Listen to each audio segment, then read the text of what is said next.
হোজাইত বেদখলকাৰীৰ বিৰুদ্ধে পৌৰসভাৰ উচ্ছেদ অভিযান। উচ্ছেদস্থলীত উত্তপ্ত পৰিস্থিতি নিয়ন্ত্ৰণৰ বাবে আৰক্ষীৰ লাঠি চালনা।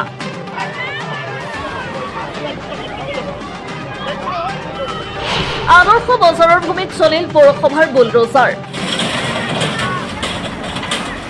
পৌৰসভাৰ ভূমি দখল কৰি থকা 7-8টা পৰিয়ালক 48 ঘণ্টাৰ সময় বান্ধি দিছিল হোজাই পৌৰসভাই।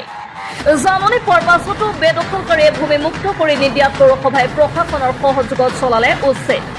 আনহাতে কেইটামান পৰিয়ালৰ বাসগৃহ উচ্ছেদ কৰাৰ পাছত একাংশই বেদখলকাৰীৰ ভূমিৰ পাত্তা লৈ উচ্ছেদক বাধা আৰোপ কৰে। অৱশেষত আৰক্ষীলৈ শিলগুটি নিক্ষেপ কৰা বেদখলকাৰীয়ে। শিলগুটি নিক্ষেপ কৰাত এগৰাকী আৰক্ষী জন আঘাতপ্ৰাপ্ত হয়। অৱশেষত নিৰুপায় হৈ আৰক্ষীয়ে লাঠি চালনা কৰিবলগীয়াৰ পৰিস্থিতিৰ সৃষ্টি হয়। একচুৱেলি আমি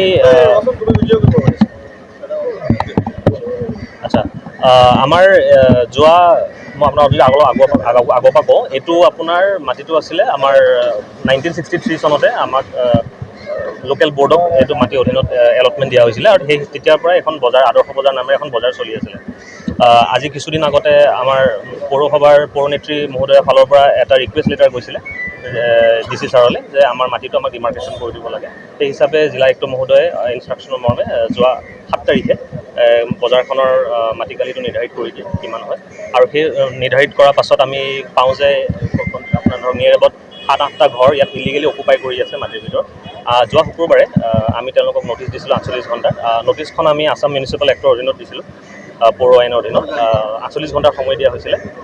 48 ঘণ্টাৰ সময় যদিও সোমবাৰে পাৰ হৈ যায়, সোমবাৰৰ দিনটো আমি হিউমেনিটেৰিয়ান গ্ৰাউণ্ডত আমি একো একশ্যন নল'লোঁ। যোৱাকালি দিনটো আমি একো নকৰিলোঁ, বাট তেওঁলোকৰ ফালৰ পৰা কোনো ধৰণৰ মুভমেণ্ট নেদেখা বাবদ আমি আজি সিদ্ধান্ত ল'লোঁ আৰু DC ছাৰৰ ইনষ্ট্ৰাকশ্যনৰ মৰ্মে আজি আমি এভিকশ্যন। একচুৱেলি চাওক, বস্তুটো কি হৈছিলে, আমি 4জন মানুহক নটিচ কৰিছোঁ। নটিচৰ কপিটো লাগিলে আপোনালোকে দি দিম। আমি 4জন মানুহ নটিচ কৰিছোঁ, তেওঁলোকে ইলিগেল অকুপাই কৰিছে, কিন্তু তেওঁলোক নিজে নাথাকে, তেওঁলোকে কোনোবা বেলেগ মানুহ ভাড়া দি আনি পেলাই তেওঁলোকে সহায় কৰি দিয়ে চৰকাৰী মাটি। তো সেইকাৰণে একজেক্টলি কিমানটা কাউণ্ট অফ ফেমিলি আছে সেইটো আমি এনালাইজ কৰিলেহে গম পাম, কিন্তু আমি 4জন মানুহ নটিচ দিছোঁ। একশ্যনটো যোনে বহাইছে তেওঁকহে আমি নটিচখন কৰি আমিতো ভাড়াতীয়াক আমি চিনি নাপাওঁ। তো সেইকাৰণে তেওঁলোক আমি 4জন মানুহ নটিচ কৰা হৈছিলে, তেওঁলোকৰ ফালৰ কোনো একশ্যন নোহোৱা দেখি আমি নিজেই পদক্ষেপ লৈছোঁ আৰু